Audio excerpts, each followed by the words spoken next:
लेकिन ये फोटो पूर्ण रूप से बताती है ये प्रशांत कुमार जी है, एडीजी लॉ एंड ऑर्डर, इनके साथ ये आरोपी खड़ा दिखता है। ना सिर्फ ये आरोपी इनके साथ खड़ा हुआ है बल्कि भाजपा के बड़े बड़े नेताओं के साथ इस आरोपी की तस्वीरें हमें मिली, तो इससे बिल्कुल साफ है। परिवार से बात कर हम लोगों को पता चला कि किस प्रकार से योगी जी और उनकी सरकार मिलकर दोषियों को बचा रही है।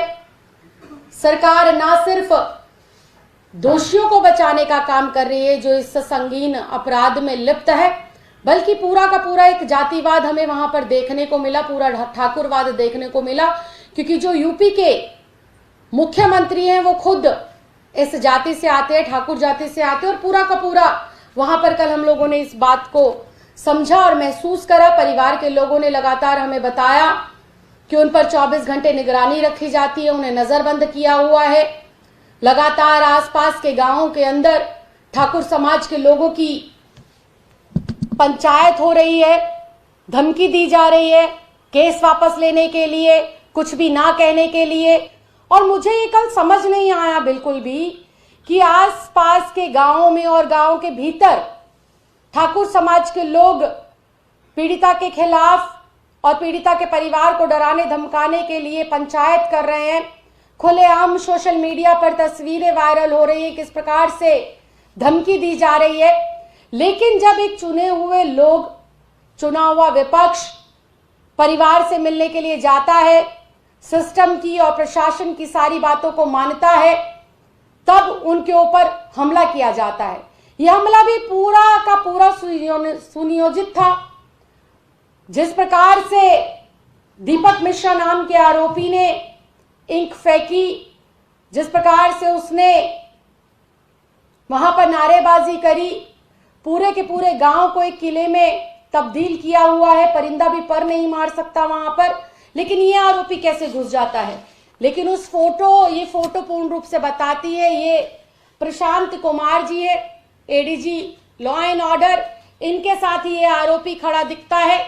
ना सिर्फ ये आरोपी इनके साथ खड़ा हुआ है बल्कि भाजपा के बड़े बड़े नेताओं के साथ इस आरोपी की तस्वीरें हमें मिली, तो इससे बिल्कुल साफ है कि जो योगी सरकार है वो जो है आरोपियों को बचाने का काम कर रही है और विपक्ष को दबाने का काम कर रही है। अगर विपक्ष को दबाने का काम नहीं कर रही है तो कोई भी विपक्ष वहां जाता है, किसी के ऊपर लाठीचार्ज होती है, किसी का सर फोड़ दिया जाता है। विपक्ष के लोगों के ऊपर 14 एफआईआर जो बलात्कारियों के लिए फांसी की सजा मांग रहे हैं, पीड़िता के लिए न्याय की बात कर रहे हैं, उनके ऊपर आप लोग 14 एफआईआर करते हैं। और कल तो बिल्कुल ही अति हो गई। एक बेटी होने के नाते मैं परिवार के लोगों से मिलने गई, एक प्रतिनिधि होने के नाते मैं परिवार का दुख साझा करने गई, और खुद मेरे ऊपर ही पुलिस की कस्टडी में यह हमला होता है। बात मेरे ऊपर हमले की नहीं है, बात यह है कि उस पीड़िता को न्याय मिले। योगी जी हमारे ऊपर गोलियां चलवाएं, हमारे ऊपर इंक फुकवाएं, हमारे ऊपर तमाम तरह की एफआईआर करें, लेकिन हम लोग हाथ रस की गुड़िया के लिए न्याय लेकर रहेंगे।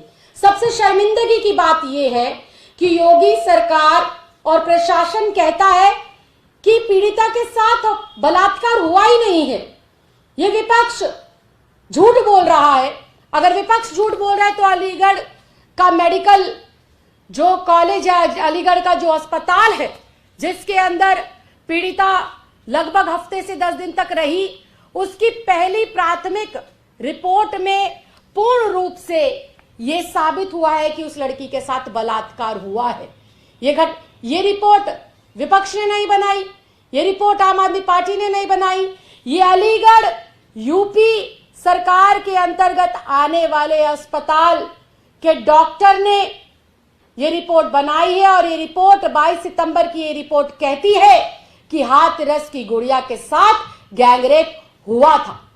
दूसरी बात, लगातार विपक्ष के ऊपर तो आप लोग एफआईआर दर्ज करा रहे हैं, विपक्ष के ऊपर तो योगी की सरकार लाठीचार्ज करा रही है, लेकिन पीड़िता को न्याय दिलाने के लिए काम नहीं कर रही है। 3 दिन पहले कहा गया कि सीबीआई को जांच सौंप दी गई है, लेकिन सीबीआई ने अभी तक भी सीबीआई ने ऑफिशियली इस केस को टेक ओवर नहीं करा है। उनके पास किसी भी प्रकार का कोई नोटिफिकेशन नहीं पहुंचा है। तो क्या कह देने भर से सीबीआई की इंक्वायरी हो जाएगी? मुंह के शब्दों से इंक्वायरी हो जाएगी? इंक्वायरी के लिए आपको कागज पत्री तैयार करनी पड़ेगी, आदेश देने पड़ेंगे। जिस प्रकार से आप शासन प्रशासन को आदेश देते हैं कि रात के 2 बजे ही मृतक की जो है अंतिम जो है उसका संस्कार नहीं बल्कि सबूतों को नष्ट कर दिया जाए, परिवार को दिखाई ना जाए डेड बॉडी, ये प्रशासन की किस प्रकार से लापरवाही है। दलित विरोधी पूर्ण रूप से योगी सरकार घोषित हो गई।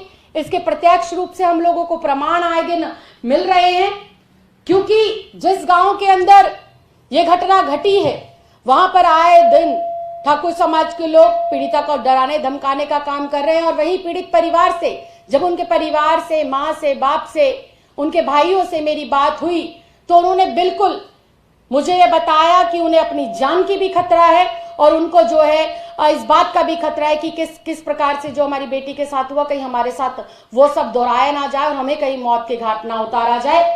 पूरा का पूरा जो दलित समाज है वो आज आक्रोश के अंदर है, आज वो गुस्से में है, क्योंकि योगी सरकार के शासन में जिस प्रकार से आए दिन दलितों पर अत्याचार बढ़ रहे हैं, दलितों की बेटियों की आबरू को लूटा जा रहा है, दलितों की बेटियों की इज्जत के साथ खिलवाड़ किया जा रहा है।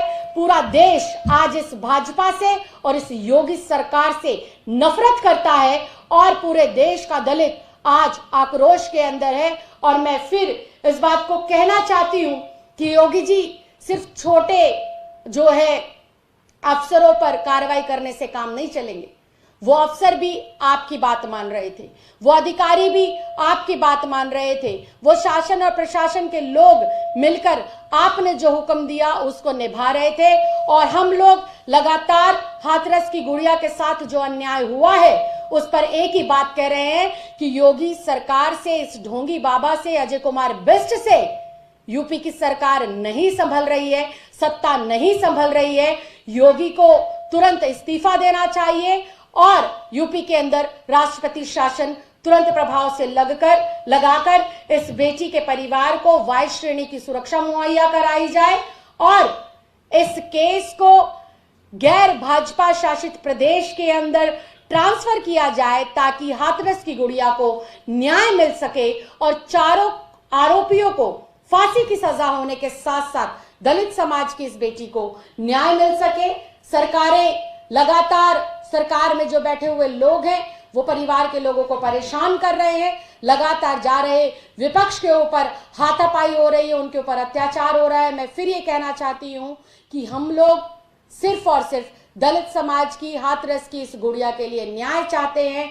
आप जितने भी वार करना चाहते हैं, आपके द्वारा फेंकी गई हुई कालिक से एक बार फिर हम लोग इतिहास रचेंगे और एक बार फिर से जो आपने दलित समाज की बेटी के साथ किया है और दलितों के साथ जो आप लोग अन्याय कर रहे हैं, इसका जो है लोग तुरंत प्रभाव से जो है आप लोगों को इस्तीफा देना चाहिए। और हम लोग जो है इसके खिलाफ यूं ही आवाज बुलंद करते रहेंगे और उस बिटिया के लिए न्याय यूं ही मांगते रहेंगे।